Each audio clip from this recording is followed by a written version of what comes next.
오늘 제목은 어린아이와 같은 신자입니다. 오늘 예배가 여러분 생애에 가장 중요한 예배가 되실 줄 믿습니다. 좋은 덕담을 듣기 위해 앉아있지 마시고 대통령 앞에 서는 것보다, 그 어느 강대국의 왕 앞에 서는 것보다 몇 천만 배 더 귀중한 우리 하나님 앞에 서시기를 바라고, 또 하나님의 음성 들으시길 바랍니다. 제가 올라오기 전에 이렇게 기도했죠. 청명의 영을 오늘 부어주사 깨달아지게 하시고, 지혜의 영을 물 붓듯이 부으셔서 오늘 나에게 주시는 하나님의 은혜 깨달아지는 날 되게 해달라고 제가 기도하고 올라왔습니다. 지혜의 간구가 그대로 이루어질 줄 믿습니다. 오늘은 전국에 있는 교회들마다 어린이 주일로 지키는 날입니다. 우리 어린이 렘넌트들에게, 또 청소년 모든 렘넌트에게 성삼위 하나님의 은혜가 충만히 임하기를 예수 이름으로 축원합니다. 그런데 어린이 주일은 단순히 우리 아이들에게 평상시보다 더 좋은 선물을 주거나 또 기억에 남을 만한 이벤트를 열어서 즐겁게 해주는 그 정도의 날이 아니죠.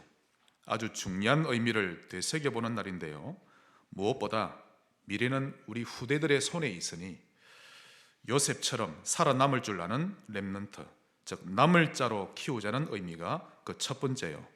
두 번째는 현재 한국뿐만 아니라 전 세계적으로 교회로 찾아오는 후대 렘넌트 급격히 줄어들고 있습니다.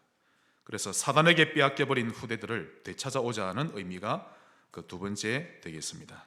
후대를 살리는 기도 새로 시작해야 되겠습니다. 후대를 위한 정시기도를 회복합시다. 후대 전도를 위한 정시기도를 해야 하고, 특히 어린이와 청소년 부흥운동, 성령운동 일어나기 위한 정시기도 오늘부터 출발하시기를 주의 이름으로 축원합니다. 자, 그러면 오늘 큰 첫 번째로, 오늘 제목이 어린아이와 같은 신자인데요, 어린아이와 같다라는 의미를 살펴보겠습니다. 여기에는 크게 두 가지가 있죠. 오늘 제목에 어린아이와 같다, 그 첫 번째 의미는 영어로 좀 표현하겠습니다. 어린아이와 같다라고 할 때 두 단어가 있는데요, 하나는 childish, 하나는 childlike라고 있습니다. 먼저 childish라고 하는 것은 유치한, 철없는, 성숙하지 못한 이런 의미입니다. 한마디로 어린애와 같다는 말이죠. 이런 사람은 부모에게는 근심거리가 되고 목회자에게는 마음을 아프게 하는 그런 신자입니다. 인간관계 속에서는 자주 갈등을 일으키는 사람이죠. 고린도전서 3장 1절에 형제들아, 내가 신령한 자들을, 즉 성숙한 자들을 대함과 같이 너희에게 말할 수 없어서 육신에 속한 자 곧 그리스도 안에서 어린아이들을 대함과 같이 하노라. 내가 너희를 젖으로 먹이고 밥으로 아니하였노니 이는 너희가 감당하지 못하였음이거니와 지금도 못하리라. 늘 젖만 먹어야 할 만큼 자라지 못한 신자를 말합니다. 히브리서 5장 13절, 이는 젖을 먹는 자마다 어린아이니 의의 말씀을 경험하지 못한 자요. 갈등이나 어려움이 조금만 와도 견디지를 못하고 무너지는 그런 연약한 신자를 말합니다. 제가 요즘 우리 현대인들을 보면요, 더 빨리 건강을 잃어가는 그런 습관을 가지고 사는 것을 보게 됩니다. 다른 데 볼 것 없이 음식만 봐도 그러합니다. 사람들의 입맛을 사로잡기 위해 향미 증진제, 대부분 음식에 다 들어가죠. 거기에 다양한 화학 조미료를 대부분의 음식에 사용하다 보니 사람들은 알게 모르게 건강을 이전보다 더 빨리 잃어가게 됩니다. 거기에다 자주 야식을 먹거나 잦은 술자리로 인해서 성인병에 걸리는 사람 더 많아졌고요, 소아 당뇨 환자 굉장히 많아지고 있습니다. 계속해서 몸을 혹사시키고 있죠. 그런데 이보다 더 심각한 것은 영적으로도 똑같다는 것입니다. 사람들은 영적인 건강을 더 빨리 잃을 수밖에 없는 습관을 가지며 살고 있습니다. 예를 들어 TV나 휴대폰과 같은 미디어에 늘 접하며 사는데, 그런 미디어를 통해서 말씀을 들으면 괜찮은데 건강하지 못한 내용들을 흡수하다 보니 더 메마른 사막으로 변해가고 있는 것입니다. 그로 인해 복음으로 정화되지 못한 내 생각, 내 기준, 이런 것들로 하나님의 말씀을 내가 밀쳐냅니다. 그러면서 불신앙, 좌절, 비방, 분노, 이런 음식들을 항상 먹고 살죠. 건강한 영의 양식은 거의 결핍 상태인데 반해 영적으로 나쁜 것은 끊임없이 먹고 있으니 영적 상태가 황무지나 시궁창이 될 수밖에 없는 것입니다. 사고를 저지르는 청소년들은 대부분의 영적 상태가 그러하죠. 맑으면서도 미네랄이 풍부한 물을 계속 마셔주면 건강할 텐데 오염되고 더러운 물을 계속 마시고 있으니 당연히 병들 수밖에 없는 것입니다. 한마디로 하나님의 영을 전혀 느끼지를 못하는 감각 없는 영적 상태로 지내고 있습니다. 신자는 성장해야 합니다. 우리 옆에 있는 사람을 축복합시다. 성장합시다. 성장해야 합니다. 반드시 자라야 합니다. 그런데 그렇지 못하고 늘 어린애 수준에 머물러 있거나 더 형편없이 되어가고 있으면 안 되겠죠. 또 어린아이와 같다 두 번째 의미는 childlike라고 나오는데요. 이건 순진한, 순박한, 또 단순한 이런 뜻입니다. 한마디로 철든 신자, 건강한 신자라는 뜻입니다.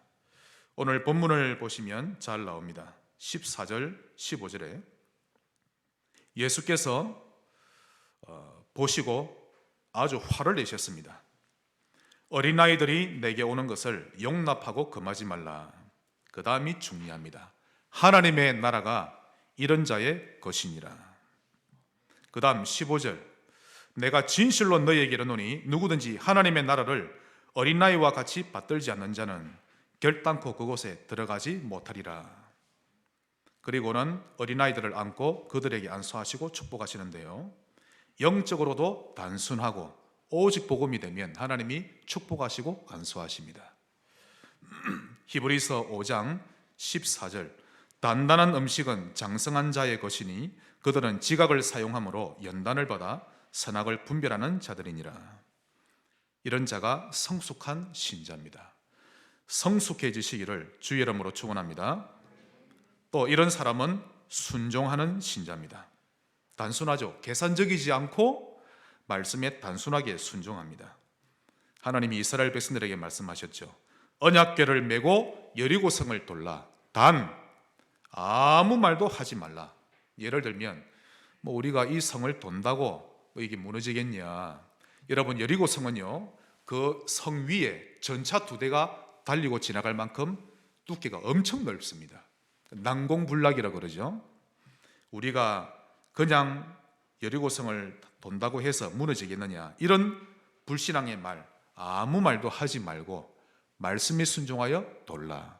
그러나 시간표가 되었을 때 크게 외쳐라 라고 말씀하셨습니다. 결국 말씀대로 순종했더니 여리고성이 무너졌습니다. 만약 한 사람이라도 불신앙을 이게 중얼중얼 되었다면 여리고성은 무너지지 않았을 것입니다. 사람은 개개인마다 여리고성이 다 있죠. 남에게는 별것 아닌 것 같아도 내게는 여리고성입니다. 그런데 이것은 내 힘으로는 해결되지 않습니다. 내가 손대는 만큼 더 힘들어지죠. 말씀에 순종하면 쉽게 무너집니다. 하나님 말씀에 아멘 하시기 바랍니다. 그러면 됩니다, 여러분. 너무 간단한 원리인데 우리는 상식의 잣대를 대고 있죠. 노아는 여호와께서 명하신 대로 다 준행하였더라. 노아야, 산 위에 방주를 지어라. 노아는 여호와께서 명하신 대로 다 준행하였더라. 상식적으로 이해가 안 돼도 하나님께 순종해 보세요. 그것이 신자의 할 일입니다. 단순하게 순종하는 겁니다. 주변으로부터 놀림당하고 오해를 받아도 말씀에 순종해 봅시다. 분명히 하나님의 큰 뜻이 있을 것이다 라고 믿는 것이죠. 우리가 반드시 기억해야 될 것은 하나님이 노아를 수치스럽게 만들려고 하거나 노아를 망하게 하려고 명령하신 것이 분명히 아니다는 것을 우리는 알 수 있습니다. 말씀을 믿고 순종해 보면 되는 것입니다. 그러므로 노아는 성숙한 신자입니다. 우리 역시 조금씩만이라도 이렇게 하다 보면 건강한 신자가 될 것인데 많은 신자들이 흉내도 내보지 못하고 살아갑니다. 우리 영혼이 건강한 음식을 매일 먹다 보면 하나님의 음성이 더 쉽게 들릴 텐데요. 성숙한 신자 되시기를 정말 간절히 바랍니다. 여러분, 복음은 정말 간단하고 단순합니다. 신앙생활은 너무 쉬운 것입니다. 여러분, 하나님이 어렵습니까? 만약 우리 자녀가 부모를 볼 때 너무 어렵게 보인다. 부모가 잘못이거나 자식이 오해를 하고 있겠죠. 그러나 우리 하나님은 사랑의 하나님이시요 긍휼의 하나님이십니다. 정의의 하나님도 맞지만 하나님의 모든 행하심에는 사랑이 들어 있습니다. 그러니 그리스도를 보내주셨죠. 믿음으로 살아가면 됩니다. 복음은 정말 단순합니다, 여러분. 왜냐하면 오직이기 때문에. 오직 그리스도, 오직 하나님의 나라, 오직 성령. 이 복음을 누리시기 바랍니다. 내 힘으로 할 게 전혀 없죠. 하나님이 다 하십니다. 경제도 그러합니다. 우리가 하나님께 길들여지는 만큼 하나님이 우리를 부욕해 하시고 빚도 해결해 주십니다. 문제는 하나님이 우리를 보실 때 철들고 성숙되어 보이지 않아서 힘든 것일 뿐입니다. 철없는 어린애 수준을 넘어서서 육신적으로는 부모님의 마음을 기쁘게 해드리고 영적으로는 하나님과 주의 종의 마음을 시원케 하는 그런 신자 되시기를 바랍니다. 큰 두 번째입니다. 그럼 열매는 어떠합니까? 우리가 맺을 열매를 보겠습니다. 첫 번째로 유치한 자, 성숙하지 못한 자, 철없는 자의 열매는 어떠합니까? 복잡하고 혼란스럽습니다. 여러분의 영적 상태를 단순하게 만드시길 바랍니다. 영적으로 성숙하지 못하면 안절부절한데요, 마음이 초조하고 불안해서 어찌할 바를 모릅니다. 이 영적 상태 폐단을 끊어내야 합니다. 낙심, 절망, 포기, 회피, 비방, 분노, 이간질, 사단에게서 나온 열매들입니다. 우리 말씀을 한 군데 보십시다. 잠언서 6장입니다.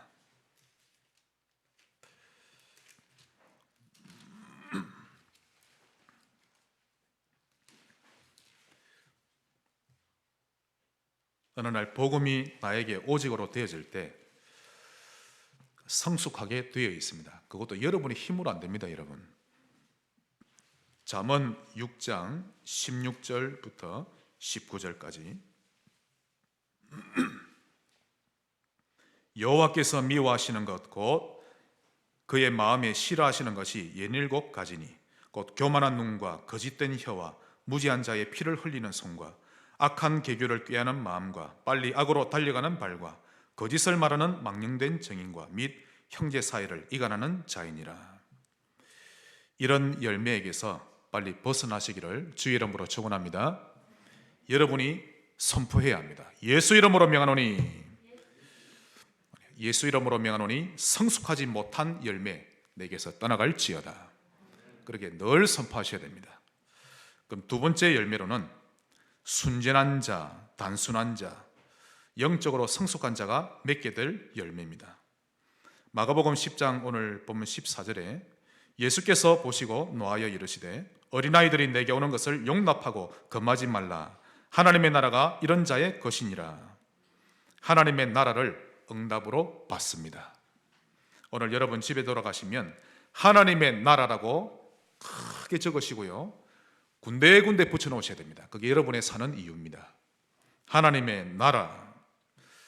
사실 천국은 더 정확한 말이 아니죠.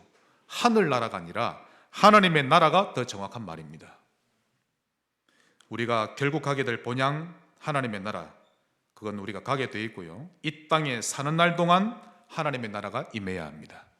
여러분 개인의 영혼에 임하고 우리 가정에 임하고 나로 인해 우리 산업에 임하는 것입니다. 어린아이처럼 복음을 오직으로 단순하게 믿고 성숙한 자는 그 현장에 하나님 나라를 체험하게 될 것입니다. 또 갈라디아서 5장 22절로 23절 성령의 열매가 나오죠. 사랑이란 열매를 맺게 되었고요, 희락, 화평, 맺게 되어 있습니다. 복음의 단순한 자는 오래 참음, 자비, 양선, 충성, 온유, 절제 이 같은 것을 금지할 법이 없느니라. 이 성령의 열매를 맺게 되어 있는 것입니다. 베드로전서 3장 11절 악에서 떠나 선을 행하고 화평을 구하며 그것을 따르라. 여러분, 지금 제가 율법을 말하는 게 아닙니다. 복음을 말하고 있습니다. 하나님 저를 복음의 사람으로 바꾸어 주옵소서. 그러면 이런 열매는 맺게 되어 있는 것입니다. 에베소서 5장 9절 빛의 열매는 즉 성령의 열매는 모든 착함과 의로움과 진실함에 있느니라. 하나님이 사람을 만드실 때 사람의 구조를 그렇게 만드셨죠. 예를 들면 늘 두려워하고 부모님이나 누구에게 맞을까봐 꾸중들을까봐 늘 긴장하고 나는 안 돼, 나는 걸렀어, 늘 이런 부정적인 생각을 늘 하고 살고 있다면 바른 성령의 열매를 맺을 수 없는 것입니다. 또 누군가가 용서가 안 돼서 그를 가해자로 여기고 나는 늘 피해자로 여기고 그렇게 산다면 그는 절대 성장하지 못합니다. 어린애 수준에 머물러 있죠. 어떤 40대 중반의 남자가 있습니다. 제가 유튜브로 봤거든요. 부모를 떠나 차 안에서 생활합니다. 돈이 없으니까요. 나중에 보니까 제주도로 가가 있습니다. 그 어머니는 아이들이 셋인데 어릴 때 남편을 이혼을 하고 그리고 노래 주점을 하게 되었습니다. 여자가 할 게 있습니까? 그냥 노래방이 아니라 노래 주점인데 손님도 별의별 손님이 다 있거든요. 거기에서 너무 스트레스를 받다 보니 집에 가서 아이들에게 좀 이렇게 고함을 지르기도 하고 그 첫째와 둘째는 그냥 자주 꾸지람을 듣다 보니 여사로 여겼는데 문제는 막내입니다. 그걸 꽁하게 잡고 있었던 거죠. 꽁하게. 그러다 어느 날 어머니를 떠나게 된 겁니다. 그래서 지금 차 안에서 생활한 지 8년 정도 되었는데요. 그래서 PD가 가서 물어봤습니다. 왜 이렇게 삽니까? 예를 드는 거 있죠. 권투링장 안에 나를 세워놓고 어머니가 늘 두드리 팹니다. 그 친구는 그 생각에서 벗어나지 않는 한 그 생각에 잡혀 삽니다. 그 어머니가 링 위에 자식을 키운다고 얼마나 두드려 맞았는지가 보여야 합니다. 어머니가 자신을 때린 게 아니고 어머니도 피해자죠. 그렇게 보여야 됩니다. 같이 살아가야 되는 거죠. 여러분 이해되십니까? 사람은 고정관념이 있습니다. 여기서 벗어나지 않는 한 복음 안 들어옵니다. 나에게 나쁜 소리 한 사람 늘 가해자로 보이죠. 불쌍히 보여야 합니다. 여러분 절대 성장하지 않습니다. 오히려 나 자신만 점점 죽어간다는 것을 알면서도 그렇게 살고 있죠. 이유는 한 번씩 불신앙하는 정도가 아니라 그는 불신앙 상태에 빠져 있기 때문입니다. 나는 왜 이리도 인생이 안 풀리는가? 그것은 불신앙 상태에 빠져 있기 때문입니다. 그러므로 계속해서 불신앙을 선택하고 불신앙 결정을 하고 그렇게 사는 것입니다. 오늘 되풀이되는 악순환이 복음 순환으로 바뀌어지시기를 주의 이름으로 축원합니다. 반대로 환경은 좋아진 것도 아닌데 항상 기뻐하고 항상 기도하고 범사에 감사한다면 그 사람에게는 중요한 문이 열립니다. 근데 이 문이 또 연결되고 연결되어지면서 삶이 풀려져 갑니다. 그러다 보니 사람이 당당해지고 여유로워지죠. 또 하나의 예를 들겠습니다. 초보도 아닌데 그 사람은 주차할 때마다 늘 남 생각하지 않고 이상하게 주차를 해놔가지고 남이 주차를 못하도록 그렇게 살다 보면 일단 하나님이 그를 축복하지는 않으십니다. 반대로 남을 배려하면서 살다 보면 작은 것이지만 인간관계 속에서 보너스를 얻게 되죠. 좋은 소문이 나게 돼 있고 만남도 아름답게 되어지게 돼 있고 윤리적으로도 그러한 것입니다. 불신앙의 고리가 끊어지는 만큼 삶이 풀리는 것입니다. 열매를 보면 그 사람이 그동안 어떤 것을 선택하며 살아왔는지를 알 수 있습니다. 그러므로 지금 내가 맺고 있는 열매가 어떠한지 우리 스스로를 보면서 갱신도 하고 또 시간표를 인도받을 줄 아는 지혜를 얻으시기를 바라고 성령의 열매 맺어가시는 그런 신자 되시기를 주의 이름으로 축원합니다. 마지막 세 번째로 성령이 역사하시는 신자가 되자. 아니 목사님, 오늘 제목이 어린아이와 같은 신자인데 성령이 역사하는 신자, 이게 무슨 말입니까? 어린아이처럼 복음에 단순해지는 것과 성령의 역사는 밀접한 연관이 있습니다. 일단 성령의 역사를 체험해야 합니다. 만약 성령의 역사를 체험하지 못한다면 그 누구도 인간은 별 수 없는 것입니다. 성령의 역사가 없으면 내 능력, 내 수준, 내 생각을 가지고 일 처리를 다 해야 하죠. 고민해야 하고 염려해야 하고, 그러다 보면 초조하고 불안합니다.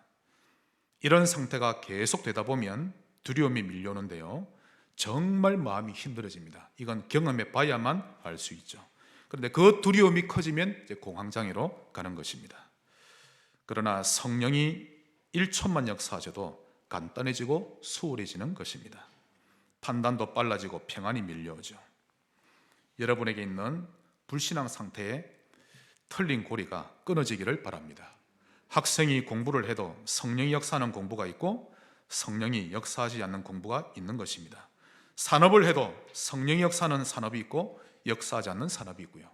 잠을 잘 때에도 성령이 역사하는 잠이 있고 역사하지 않는 잠이 있는 것입니다. 예배라고 해서 다 성령이 역사하시는 것은 아닙니다. 성령이 역사하시는 예배는 희생제물이 들어가야 합니다. 오직 그리스도죠. 그런데 딱 한 가지 예배만은 희생제물이 없어도 하나님이 받으시는 예배가 있는데요, 그게 소제입니다. 곡식을 가루로 만들어서 드리는 예배인데, 이 곡식을 가루로 만들듯이 자기 자신을 전부 하나님께 다 드리는 감사 예배죠.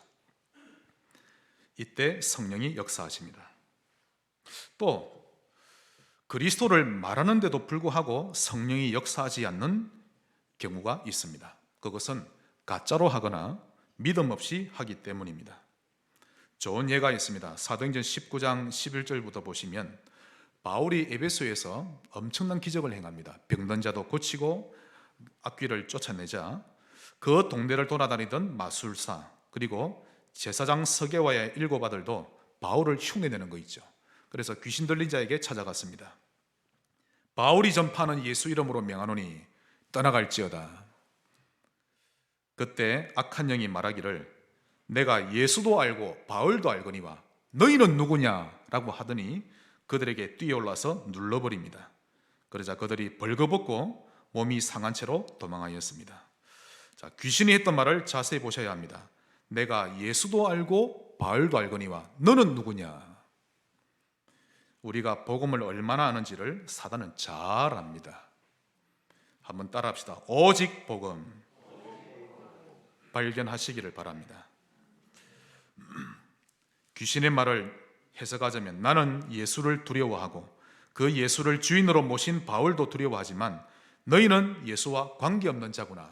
그러므로 나는 너희가 전혀 두렵지가 않다라는 뜻입니다. 매일 복음으로 결론 내시기 바랍니다. 여러분, 매일 복음으로 결론하지 않으면요, 어느 날 믿음이 내게 희미해지면, 말씀 듣는 것이 지겨워지면 전에 나갔던 귀신이 다시 옵니다. 7배로 찾아옵니다. 자녀를 힘들게 하고 나의 삶이 힘들게 하고 사단이 더 괴롭히는 거 있죠.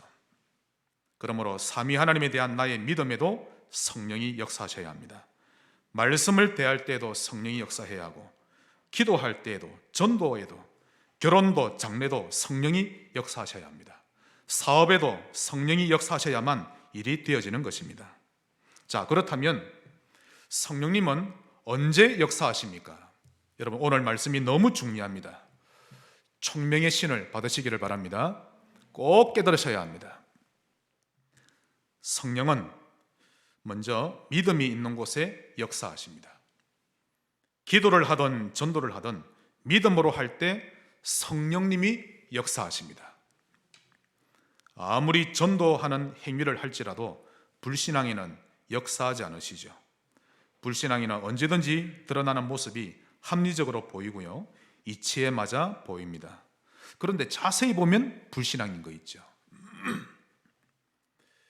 그 증거로 계속해서 분란이 생기고 교회가 어지럽게 되는 것입니다. 그래서 열매를 보면 알 수 있는 것입니다.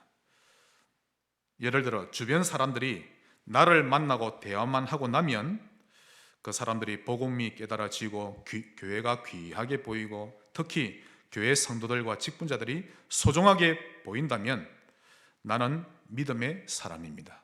맞죠? 말은 잘 못해도 내게서 믿음이 풍겨난다는 뜻이죠. 반대로 나만 만나기만 하면 복음에 대해서는 좀 알아가는 것 같은데 뭔가 모르게 마음이 불편해지고 교회에 대한 불만이 묻어나오고 교회 사람들에게 마음 문이 열려지지 않고 모임에 기피하게 되어진다면 나는 불신앙 상태에 빠져 있는 사람입니다. 하나님의 음성으로 들으시길 바랍니다. 못나도 되고 못 배워도 되고 돈이 없어도 되고 아무 상관없습니다. 믿음으로 살아야 합니다. 열매를 보면 알 수 있죠. 혹 여러분에게 여러 가지 문제나 오해가 있으면 제게 찾아오세요. 그리고는 이게 맞는지 안 맞는지 이렇게 봐야 되는 거지 한 사람의 말만 듣고는 알 수 없는 것입니다. 불신앙이 들어서는 안 되죠. 여러분은 잘 아셔야 합니다. 성령의 열매는 사랑이요 희락입니다. 그리고 평강이요 순종이요 절제입니다. 그러므로 내 말이 맞다는 것을 합리화시키고 설득시키려 하지 말고 내가 하나님의 사람으로 온전케 되기 위해 교훈도 받아야 될 줄 알아야 되죠. 또 책망도 경고도 들을 줄 아는 것까지가 복음입니다. 아니 자녀가 잘못되어 있는데 부모가 꾸지람할 수 있는 거지요. 무조건 사랑만 주는 것이 복음이 아닌 것입니다. 에베소서 5장 11절 너희는 열매 없는 어둠의 일에 참여하지 말고 도리어 책망하라. 미워하라 말이 아니라 꾸짖고 깨닫게 하라. 그런 뜻이 됩니다. 나를 기분 나쁘게 했다고 그것이 비복음이 아니라 말씀으로 얼마든지 꾸지람을 들을 수 있는 것도 복음이라는 것을 반드시 알아야 합니다. 그리하면 그는 성숙해집니다. 회피하면 자라지를 못하죠. 그러므로 갈등이 왔을 때 무엇이 왔을 때요? 갈등이 왔을 때 나를 향한 하나님의 주권 또 하나님의 말씀에 먼저 귀 기울일 줄 알고 그 갈등을 갱신의 기회로 받아들인다면 그는 믿음 상태를 가진 신자가 될 것입니다. 또 성령님은 언제 역사하십니까? 전도운동에 성령이 역사하십니다. 사람 살리는 일이죠. 예수께서 제자들을 부르신 것은 저 깊은 산속에 들어가 수도사가 되라고 부르신 게 아닙니다. 사회적인 성공 기반을 만들어주기 위해 부르신 것 또한 아닙니다. 적십자, 녹십자에 들어가서 무료 봉사하거나 가난한 나라에 가서 선행을 하며 공덕만 쌓으라고 부르신 것이 절대 아닙니다. 복음으로 사람을 살리라고. 인정하십니까? 복음으로 다른 사람을 살리라고 내게 복음을 주신 것입니다. 하나님이 우리를 부르신 것 또한 사람을 낚는 업으로 살라고 부르셨죠. 그러므로 하나님이 우리가 전도자로 서기를 원하십니다. 그러나 그렇다고 해서 하나님이 모든 전도를 기뻐하시는 것은 아닙니다. 오늘 말씀이 너무 중요합니다. 잘 깨달으시기를 바랍니다. 예를 들면 실제로 얼마 전에 있었던 일인데요. 전라도에 있던 어느 목사가 포항에 있는 어느 중직자, 예권사님인데요. 중직자와 접촉을 하더니 그녀와 함께 포항에서 개척하기로 작정을 한 겁니다. 그것도 그녀의 담임 목사님 몰래 진행된 것입니다. 여러분 개척한다고 그냥 됩니까? 노예에 가입하고 뭐 시차례 그 다 있거든요. 나중에는 행정적인 일 처리를 하면서 곤란한 일이 생기게 되었는데요. 그런데 그때까지도 담임 목사님은 아예 몰랐습니다. 그럼에도 불구하고 그 담임 목사님께 억울한 누명을 씌워서 곤란한 상황에 빠뜨려 버렸습니다. 참 이 모습을 보고 있는 불신자들이 얼마나 교회를 비웃었겠습니까? 아마도 그 교회는 앞으로도 힘들 것입니다. 그 목사님을 만나보니 말이 안 통하는 거 있죠. 전도하면 됐지 이게 어때서 이제 그렇게 나옵니다. 물론 말은 맞죠. 자, 학교로 제가 예를 들어 보겠습니다. 여러분께 제가 지혜를 알려드리는 겁니다. 작년까지만 해도 내가 맡았던 아이가 있는데 올해를 들어서는 내가 맡은 아이가 아닌데 내가 계속 관여하려 한다면 지혜롭지 못하죠. 그 교사는 갈등을 계속 야기시키는 교사입니다. 한마디로 지혜가 없는 겁니다. 그래서 교장 선생님이 좀 바르게 말을 하니까 그 교사는 핑계를 댑니다. 내가 아이를 살리려고 하지 더 나쁘게 하겠냐. 말은 맞는 말인데 무지한 말입니다. 어찌되었든 그 교사로 인해 갈등은 계속 일어나게 됩니다. 깨달으시기를 주의 이름으로 축원합니다. 그것만 봐도 올바른 행동이 아닌 것을 알 수 있죠. 그러므로 전도를 이렇게 하면 성령님이 역사하지 않으십니다. 깨달으시기를 바랍니다. 구역장과 권찰은 하나가 되어 사역해야 합니다. 권찰이 아무리 최선을 다해서 사역할지라도 구역장과 소통이 안 되고 혼자 열심히 하면 갈등이 계속 일어납니다. 구역장도 혼자 독단적으로 하면 안 되죠. 나는 구역장인데 권찰과 서로 의논하면서 같이 가져야 합니다. 속담에도 이런 말이 있습니다. 먼 길을 가라면 같이 가라고. 다시 예를 들겠습니다. 우리 성도님들은 가능하면 남의 교인은 손대지 않는 것이 지혜롭습니다. 물론 요즘에는 교회를 등록해 놓고 안 가는 신자 정말 많거든요. 그래서 오랫동안 교회 가지 않고 방황하는 신자라면 도와줄 수 있습니다. 그러나 현재 교회 출석 잘하고 있는데 신천지처럼 그렇게 해서는 안 되죠. 만약 제가 부교육자로 어느 교회에 있다가 다른 교회로 갔다면, 아니면 제가 여기로 담임하다가 다른 교회로 담임해 갔다면 그날부터 저는 여러분과 접촉하지 않습니다. 왜냐하면 이 교회는 그때부터 성도님들은 새로 부임받은 목사님의 양이기 때문에. 맞지요? 그러합니다. 그걸 하나님이 원하십니다. 그러지 않고 제가 계속 여러분과 접촉하면 하나님이 저를 축복하지 않으십니다. 계속해서 갈등만 일으키게 되고 그 일에 사단이 개입되기 때문입니다. 아무리 제가 직접 복음을 전해서 그 성도를 다 키워놨다 할지라도 하나님 앞에서 멈추고 내려놔야 합니다. 제가 나간 이후에 이 교회에는 제 자리에 누군가가 세워지겠죠. 하나님은 이제 그 사람을 중심으로 일을 해 나가시지 저를 통해 성지교회를 일을 해 나가지 않는다는 것입니다. 제가 나가고 나면. 이건 상식이요 기본적인 원리입니다. 근데 의외로 교회 사역자들 중에 이런 기분을 잘 모르는 성도들이 있기 때문에 제가 말씀드리는 겁니다. 우리 교회는 주변 교회들로부터 인정받고 좋은 소문 나게 되시기를 바랍니다. 물론 다른 교인이라 할지라도 여러분에게 직접 와서 복음에 좀 도움을 주세요. 얼마든지 드릴 수 있습니다. 양식을 달라고 하는데 드릴 수는 있죠. 그럼 우리가 직접 하는 것은 아니라는 겁니다. 그리고는 그 다니는 교회를 잘 섬기도록 도와주는 거죠. 그렇게 되면 하나님이 하시고 축복하실 것입니다. 또 성령님은 언제 역사하십니까? 신을 벗을 때 역사하십니다. 어린아이처럼 오직 하나님이 되는 자, 성숙한 자는 하나님 앞에서 나의 신을 벗을 줄 압니다. 출애굽기 3장에 미디안에서 드디어 80세가 된 모세 앞에 하나님이 나타나셨습니다. 떨기나무에 불이 붙었는데 타지를 안 했죠. 모세가 떨기나무 앞으로 나아가자 하나님이 나타나 말씀하시기를 모세야 이리로 가까이 오지 말라. 네가 선 곳은 거룩한 곳이니 내 발에서 신을 벗으라. 이건 많은 것을 의미합니다. 우리 마음대로 살며 돌아다닐 때 신었던 그 신발 벗을 줄 알아야 합니다. 그가 성숙한 자입니다. 자존심이 아무리 상해도 하나님의 음성이 들리면 굴복할 줄 아는 신자죠. 반드시 하나님의 음성 듣게 되어 있습니다. 여러분, 오늘 어린이 주일을 맞이해서 여러분의 신을, 여러분의 자존심을 내려놓으시기를 축원합니다. 반대로 철없고 성숙하지 못한 자는 하나님이 아무리 말씀하셔도 좀처럼 신을 벗을 줄을 모르는 거 있죠. 존심이 상하면 성난 사자같이 화내고 튀어오르기만 할 뿐 말씀 앞에 엎드리지를 못하는 것입니다. 만약 하나님 말씀 앞에 신을 벗을 줄만 안다면 하나님은 그를 100% 쓰십니다.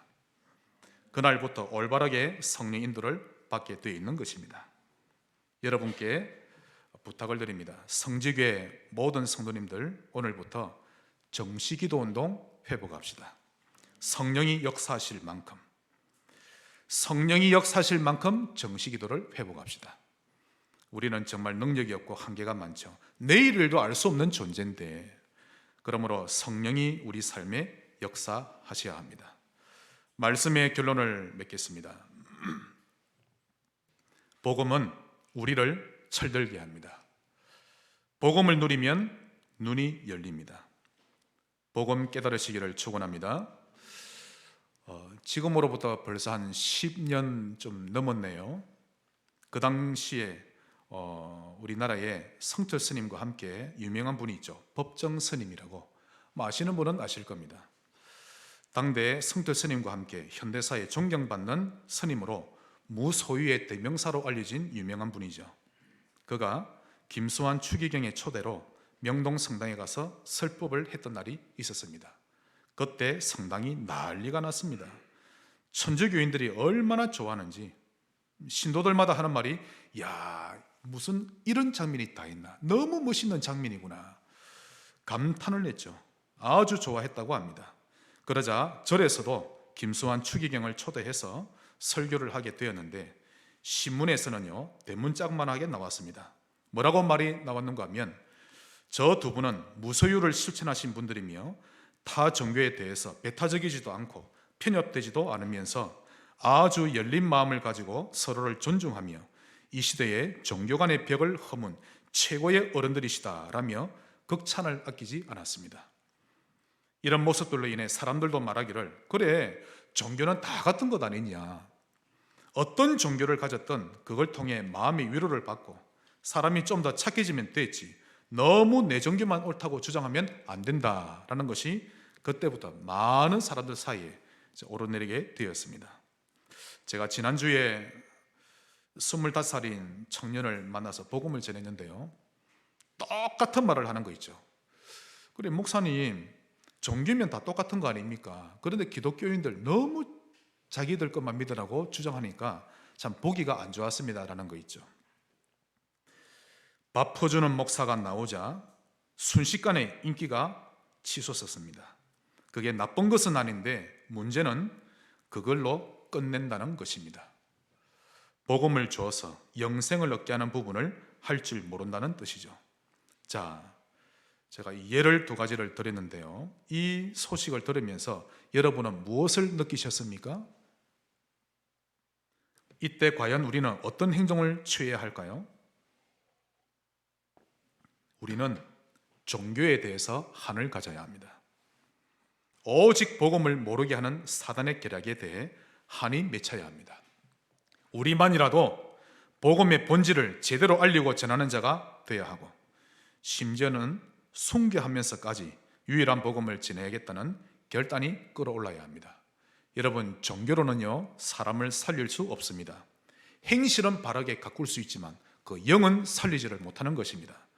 절대 사단의 권세에서 빠져나올 수 없는 것입니다. 죽은 시체가 예쁘게 화장을 했다고 해서 그 가치가 높아지는 것은 절대 아닙니다. 일단 살려내야 하는 것이죠. 우리나라에서 불신자들에게 스타 목사로 대접받고 있는 목사들 거의 대부분이 오직 그리스도를 말하는 자들이 아닙니다. 여러분, 기도도 그리스도와 연결돼야 합니다. 그리스도와 연결된다는 말은 근본 문제가 보였다는 뜻입니다. 신자가 받은 축복 7가지도 그리스도와 연결 다 되어집니다. 이해되시기를 축원합니다. 나의 모든 삶이 그리스도와 연결돼야 하고, 여러분이 기도할 때도 복음과 연결돼야 합니다. 산업을 위해 너무 기도하지 마세요. 건강 위해서도 하지 말고 오직 그리스도를 누리기를 기도하시면 됩니다. 그러나 현재 유명한 목사들은 복음을 강조하기보다 다른 것을 많이 강조하죠. 거의 상식과 윤리를 많이 강조하는데요, 종교적인 색채가 짙습니다. 지금 가장 심각한 사실은 사람을 살릴 유일한 복음이 종교화 되어져 가고 있다는 것이 가장 심각합니다. 이 일에 탄식이 안 나오고 한이 안 생긴다면 죄송하지만 그 신자는 현재 복음으로 결론난 상태가 아닙니다. 성령의 역사를 체험하기가 어려운 상태죠. 신자가 가장 빨리 결단해야 할 부분은 바로 복음으로 해답 결론이 나야 한다는 것입니다. 저는 누군가를 비방하거나 배타적이거나 독선적으로 내 것을 지향하는 그런 무식한 목사가 아닙니다, 여러분. 오늘 말씀을 잘 이해를 하셔야 됩니다. 분명한 사실을 말하고 있는 것인데 복음이 아니고서는 이 땅에 소망이 없습니다. 원색 복음이 아니고서는 이 땅의 영적 문제 해결되지 않는 것입니다. 우리 성지교회 성도님들은 오직 복음으로 해답나시기를 바라고, 지혜 없는 전도자가 아니요 갈등을 야기시키는 전도자가 아니라 바울처럼 교회를 살리고 하나 되게 만드는 그런 성숙한 전도자 되시기를 주의 이름으로 축원합니다. 하나님께 감사를 드립니다. 어린이 주일을 맞이하여 오직 복음으로 결론 나게 하시고 성령의 역사를 체험하는 신자 되게 하옵소서. 예수님 이름으로 기도합니다. 아멘.